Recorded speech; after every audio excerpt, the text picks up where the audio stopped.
نقطه صفر یا مرکزی ترین نقطه هلند کجاست؟ برج اونز لیف فراو تورن در شهر آمسفورد واقع در استان اوترخت هلند به عنوان مرکزی ترین نقطه هلند اعلام شده.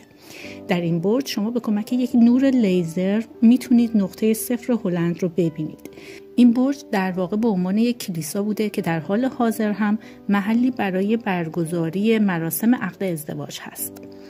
این برج 98 متر ارتفاع داره و شامل 346 پله هست که شما میتونید با تهیه بلیط به کمک راهنما در 1 ساعت این پله ها رو طی کنید و از منظره بی‌نظیر شهر آمسفورد و منطقه لذت ببرید.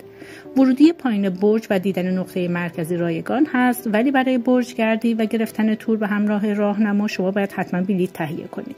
وبسایت مربوط به این برج و وبسایت تهیه بلیط رو براتون توی کپشن می‌نویسم و اطلاعات بیشتر برج هم در کپشن قرار میدم. پس لطفاً کپشن رو مطالعه کنید.